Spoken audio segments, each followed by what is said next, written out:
for this? Are you down for this?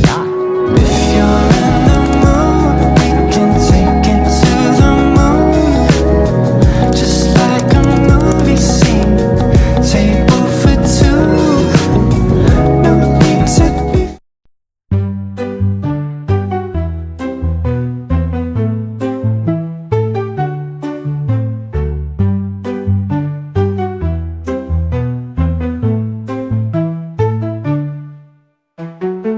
Have you ever wondered how prepared we actually are for an earthquake?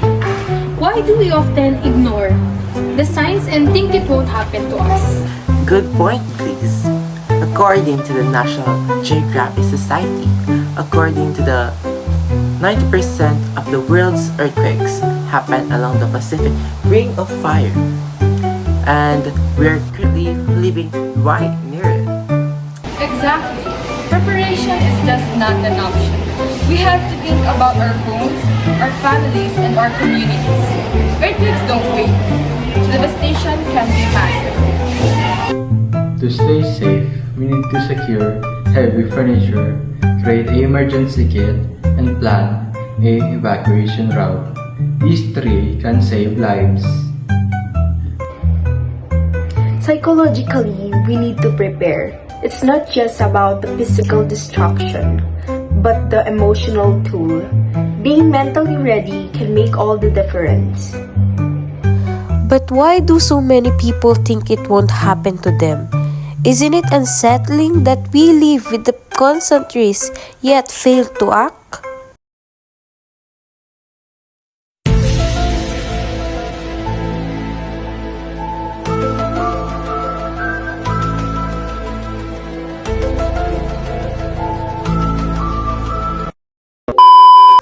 According to the DOH, the Chief of the Community Relations Unit, or CRU, demonstrated the proper execution of the drop, cover, and hold positions to ensure safety and reduce the chances of injury and must do during an earthquake. It's a simple action, but it actually saves infinite lives. You don't just have to think, but act. Go under a sturdy furniture, get away from windows, and protect your head. It's all about surviving those few minutes. Shaking may feel endless, but in reality, most earthquakes last less than a minute. Still, that 1 minute can feel like an eternity as buildings tremble, road cracks, and panic sets in. Can you imagine watching the walls around you sway as the floor shakes beneath your feet? The ground we trust betray us in the most terrifying way. People froze in fear, unable to process what's happening. Staying calm is vital. Truth, it feels impossible when everything is falling apart around you. Once the shaking stops, is the danger really over? What if the aftershocks are just as destructive? Aftershocks are a real threat. According to the officials, estimate the 2010 Haiti earthquake. Aftershocks continued for months, causing additional damage and chaos. It's very important to check for injuries, evacuate if needed, and inspect buildings for structural damages. These are the priorities for ensuring maximum safety in the outcome. And don't forget, community support is key. We're all in this together. Look out for your neighbors, share resources, and stay informed. An earthquake affects everyone. The psychological outcome can be overwhelming. People can feel helpless and anxious for weeks or even months.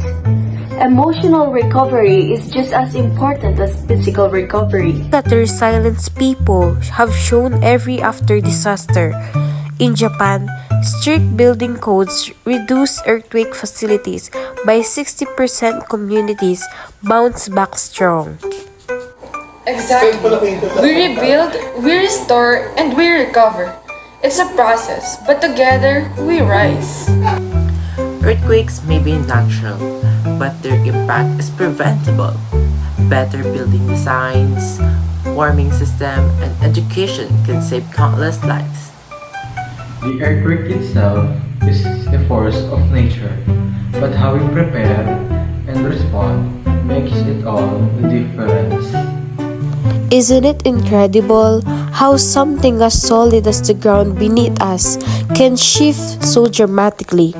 It's terrifying, but we can survive if we stay prepared and united.